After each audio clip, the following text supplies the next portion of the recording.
중독자 입장에서는 결국 자신이 자살을 시도함으로 인해서 자기가 해결할 수 없는 문제를 해결하게 됐기 때문에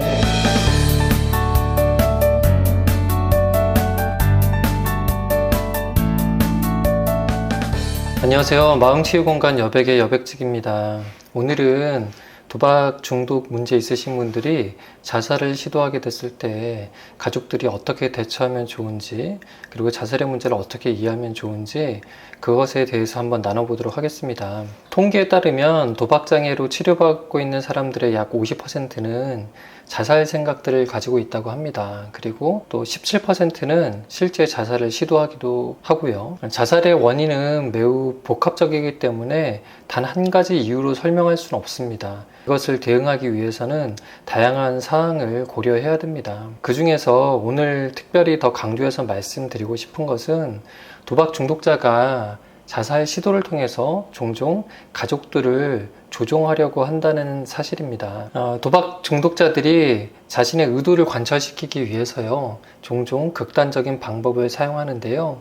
가족들이 이것을 이해하고 적절히 대응할 필요가 있습니다. 먼저 도박 중독자들이 왜 자살을 시도하는지, 왜 자살을 생각하는지 이해할 필요가 있는데요. 크게 세 가지로 구분할 수 있을 것 같아요. 첫 번째는 도박 중독자의 심리적 고통이 그만큼 크다는 사실입니다. 도박 문제가 지속될수록요, 굉장히 큰 스트레스에 노출이 되고 또 이에 따라서 우울증이 생기기도 하고 굉장히 마음의 고통이 큽니다. 그러다 보니 자살을 생각할 수 있는 것이고요.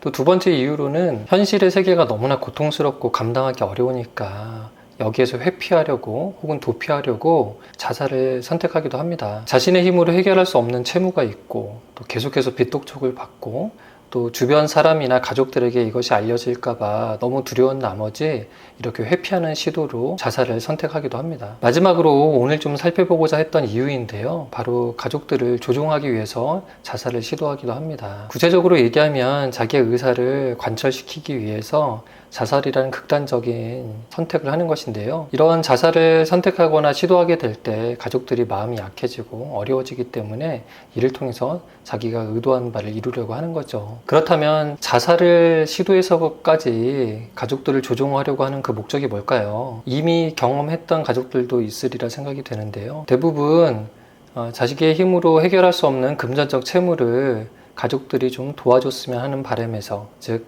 가족들이 돈을 좀 빌려주거나 자기의 도박빚을 해결해주기 위한 그런 목적으로 자살을 시도하는 경우가 많습니다. 빚을 갚아달라고 가족들에게 도움을 요청했는데 가족들이 이를 거절했을 때 자살을 암시하는 메시지를 전하거나 실제 자살을 시도함으로 인해서 가족들은 엄청난 두려움에 휩싸이게 되고요. 또 죄책감과 불안에 시달리게 됩니다. 이러한 심리적 압박을 경험하면서 결국에는 도박 중독자의 요구사항을 들어주게 되는 경우가 많은데요. 중독자 입장에서는 결국 자신이 자살을 시도함으로 인해서 자기가 해결할 수 없는 문제를 해결하게 됐기 때문에 이것이 또 하나의 보상이 되고 이것이 하나의 시스템으로 정착하게 됩니다.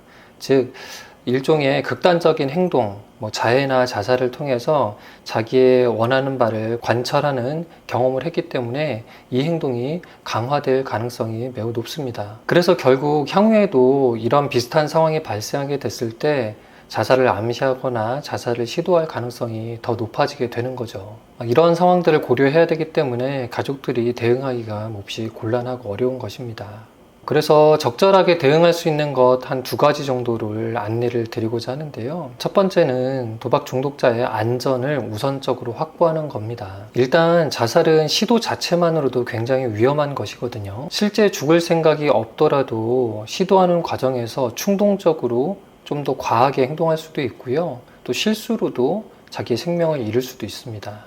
그렇기 때문에 자살은 시도하는 것 자체로도 굉장히 위험하다는 걸 인식하고 있어야 됩니다. 그래서 자살 시도가 있는 경우에는요, 자살과 관련된 기관, 예를 들면 자살예방센터, 경찰 이런 곳에 즉각적으로 신고를 하고요. 또 개입해서 사후 관리까지 받는 것이 좋습니다. 일단 중독자의 안전을 확보한다는 차원에서 굉장히 의미가 있고요. 당사자도 자신이 자살을 시도했을 때 이렇게 큰 이벤트가 발생하고 요란하고 시끌시끌하다는 것에 향후에 자살 시도를 하는 것에 부담을 느끼기도 하고 억제 요인으로 작동하기도 합니다. 두 번째로 생각하실 것은 단호한 태도를 유지하는 것인데요. 앞서 말씀드린 것처럼 중독자가 자살을 시도한다고 했을 때 가족들이 그 중독자의 요구를 즉각적으로 들어주게 되면 이것이 학습이 되고 강화돼서 향후에도 이런 요구를 계속해서 하게 될 가능성이 많습니다.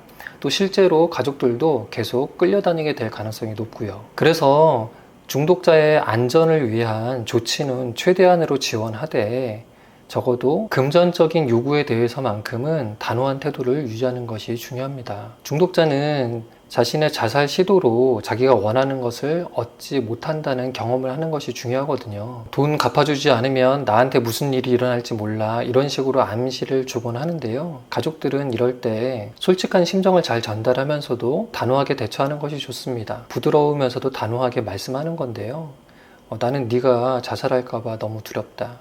네가 만약 생명을 잃게 된다면 우리는 너무 슬플 것이고 큰 죄책감에 사로잡힐 것 같다. 나는 네가 살기를 바라고 살아서 벌어져 있는 문제를 성실하게 잘 감당해 나기를 원한다. 그리고 그것을 응원할 거다. 하지만 우리가 다시 예전처럼 금전적으로 너를 도울 일은 없을 것이다.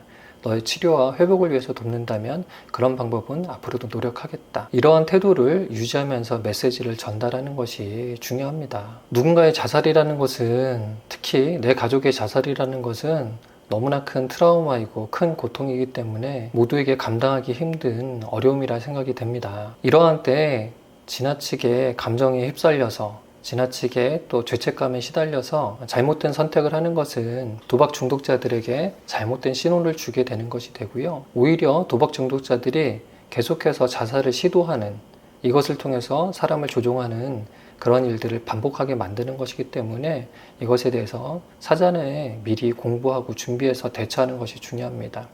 조금 어려우시겠지만 이런 부분들을 고려하셔서 가족들이 대처하시길 바라고요. 또 필요한 내용들이 있다면 댓글이나 블로그를 통해서 글들을 남겨주시면 답변을 드리겠습니다.